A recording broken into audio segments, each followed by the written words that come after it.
अस्सलाम वालेकुम नाजरीन। ड्रामा सीरियल दस्तक की आने वाली एपिसोड बहुत ज़बरदस्त होने वाली है, क्योंकि आने वाली एपिसोड में सैफ ना सिर्फ किरण को नोटिस भेजेगा बल्कि अब सैफ फिरोज से मुलाकात करेगा। इसी के साथ किरण का खौफ और डर दिन ब दिन बढ़ता चला जा रहा है। क्या किरण इन तमाम हालात का मुकाबला कर पाएगी? और अनीका जो कि अपनी बीमारी के बारे में जानती है, अब अनीका किरण को बुलाकर क्या देने वाली है, तो ये सब बताएंगे हम आपको आज की इस वीडियो में। इससे पहले अगर आपने हमारा चैनल अभी तक सब्सक्राइब नहीं किया है तो बहुत शुक्रिया के साथ पहले चैनल को सब्सक्राइब कर दीजिए। जैसा कि सैफ ने किरण को कॉल की और उससे कहा कि मैंने तुम्हें शानी की कस्टडी के पेपर्स भिजवा दिए हैं, तो बेहतर यही है कि तुम इन पर साइन कर दो ताकि शानी मेरे पास आ जाए और तुम अपनी जिंदगी में आगे बढ़ जाओ। जिस पर किरण सैफ को जवाब देती है कि सैफ, अगर आपने ऐसा कुछ भी करने की कोशिश की तो मैं आपको जिंदा नहीं छोड़ूंगी। शानी सिर्फ और सिर्फ मेरा बेटा है, उस पर आपका कोई हक नहीं है और ना ही आपका उससे कोई ताल्लुक है। जिस वक्त शानी छोटा सा था और उसे एक बाप की जरूरत थी, तब तो आप दूसरी शादी करने के बाद अपनी जिंदगी में मसरूफ हो गए थे और अब आप मुझसे ये चाहते हैं कि मैं आपको अपना पला पलाया बेटा आपके हवाले कर दूं, तो ऐसा हरगिज नहीं होने वाला है। ये बात कहकर किरण फोन बंद कर देती है। सैफ को तो जैसे आग ही लग जाती है और जैसा कि सैफ का दिमाग तो छोटी छोटी बातों पर वैसे ही उलझ जाता है और वो बात बेबात बिगड़ जाता है।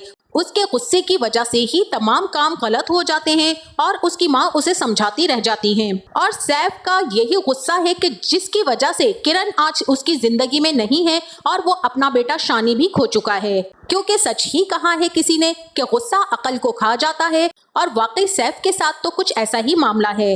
और वैसी ही उसकी बीवी फरियाल है जो दो बदो उसको उसी तरह से जवाब देती है और उसकी जिंदगी अजाब बना रखी है। अब सैफ सीधा किरण के ससुर फिरोज साहब के पास जाता है और फिरोज जो कि पहले ही शानी से अपनी जान छुड़वाना चाह रहा है, वो तो चाहता ही नहीं था कि शानी इस घर में आए।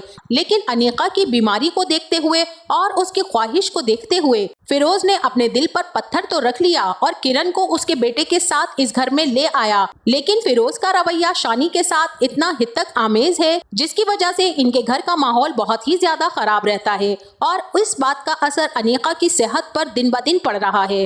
अब फिरोज सैफ से पूछता है कि तुम कौन हो, जिस पर सैफ कहता है कि मैं शानी का बाप हूँ और आपकी बहू किरण का एक्स हस्बैंड। फिरोज सैफ से पूछता है कि तुम यहाँ पर क्यों आए हो और मुझसे तुम्हारा क्या काम है, जिस पर सैफ कहता है कि मैं अपने बेटे शानी को वापस लेना चाहता हूँ, लेकिन किरण मेरी बात नहीं मान रही है। मैंने उसे प्यार से, मोहब्बत से, आराम से, हर तरह से, हर रवैये से उससे बात करके मनाने की कोशिश की है, लेकिन वो मेरी एक बात नहीं सुनती है। इस सिलसिले में मुझे आपकी मदद चाहिए, क्योंकि मुझे बहुत अच्छे से इस बात का अंदाजा है कि आपका बेटा किसी और के बच्चे को अपने पास नहीं रख सकेगा और उसे रखना भी नहीं चाहिए, क्योंकि वो मेरा बेटा है और उसे मेरे पास ही होना चाहिए। अब यहाँ पर तो फिरोज की जैसे दिली मुराद बर आई। वो तो चाहता ही यही था कि शानी इस घर से चला जाए। फिरोज सैफ को यकीन दिलाता है कि तुम केस करो, किरण को तुम्हें बच्चा देना ही पड़ेगा। सैफ तो फिरोज की ये बात सुनकर दिली तौर पर और दिमागी तौर पर बिल्कुल मुतमईन होकर अपने घर चला जाता है और ये सारी की सारी बात अपनी माँ के गोश गुजार कर देता है। इसी के साथ वहीं दूसरी तरफ फिरोज जब ऑफिस से घर आता है तो शानी फुटबॉल खेल रहा होता है और खेलते खेलते फुटबॉल फिरोज को लग जाती है। जैसे ही फिरोज शानी को देखता है, उसके गुस्से का पैमाना तो लबरेज हो जाता है और वो शानी को बहुत ही ज्यादा डांटता है और कहता है कि तुम यहाँ पर क्यों खेल रहे हो, तुमने इतनी जोर की मुझे बॉल मारी है। अब यहाँ पर शानी फिरोज की बात सुनकर बहुत ज्यादा सहम जाता है और भागकर अपने कमरे में चला जाता है। वहीं किरण शानी को कहती है कि बेटा क्या हुआ। अब शानी अपनी माँ से कहता है कि अंकल मुझे डांट रहे थे, इसीलिए मैं अंदर आ गया। किरण अब दूसरे दिन अपनी माँ के घर जाती है और सादिया बेगम को अपनी तमाम तफसीलात बताती है कि किस तरह से हमने घर शिफ्ट किया और अनीका आंटी की तबीयत की वजह से मैं वहाँ जाने के लिए तो राजी हो गई, लेकिन मोइस के वालिद का रवैया शानी के साथ बहुत ही ज्यादा बुरा है।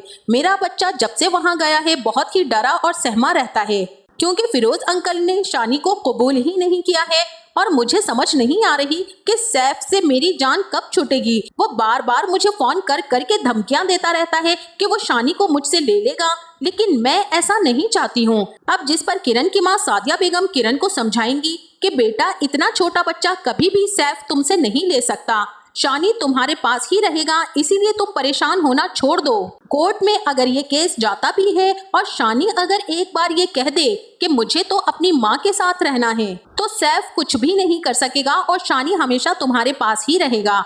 और इसी के साथ अब वहीं दूसरी तरफ अनीका, जो कि अपनी बीमारी को लेकर बहुत ही ज्यादा सीरियस हो गई है, गो के वो जानती हैं कि मोइज और फिरोज इनको कुछ बताना नहीं चाहते हैं कि उन्हें थायराइड कैंसर है, लेकिन हाईली क्वालिफाइड लेडी जो कि एक इंडिपेंडेंट है, बहुत फेमस सोशल वर्कर भी हैं, वो जानती हैं कि उन्हें क्या मर्ज है। इसीलिए अब वो किरण को बुलाकर अपनी सारी ज्वेलरी किरण के सामने खुश दिली से रख देती हैं और कहती हैं कि बेटा ये सब हमने मोइज की दुल्हन के लिए रखा था, आपकी शादी ऐसे हालात में हुई कि मैं कुछ भी ना कर सकी, इसीलिए अब इन सब पर आपका हक है। और मैं जानती हूँ कि एक माँ के लिए उसकी औलाद के साथ किसी का बुरा रवैया उस माँ को किस कदर हर्ट करता है।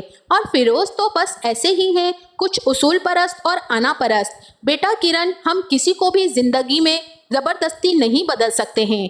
आदत तो बदली जा सकती है, लेकिन इंसान की फितरत कभी नहीं बदली जा सकती। तो किरण बेटा, आपकी बर्दाश्त भी एक दिन जवाब दे जाएगी। मुझे एहसास है कि फिरोज का रवैया शानी जैसे मासूम बच्चे के साथ ठीक नहीं है, लिहाजा मैं उनकी तरफ से माजरत ख्वाह हूँ। अब किरण तो अनीका के हाथों को पकड़कर उन्हें तसल्ली देगी कि आप ठीक कह रही हैं आंटी, लेकिन मुझे कोई मसला नहीं है, बस आप प्लीज अपनी तबीयत की तरफ ध्यान रखें और अपना ख्याल रखें। तो नाजरीन, आपको क्या लगता है, क्या सैफ किरण से शानी को लेने में कामयाब हो जाएगा? इस बारे में हमें अपनी राय का इजहार जरूर कीजिएगा। जाते जाते वीडियो को लाइक और चैनल को सब्सक्राइब करना ना भूलिएगा। अपना बहुत सारा ख्याल रखिएगा। मिलते हैं नेक्स्ट वीडियो में, तब तक के लिए अल्लाह हाफिज।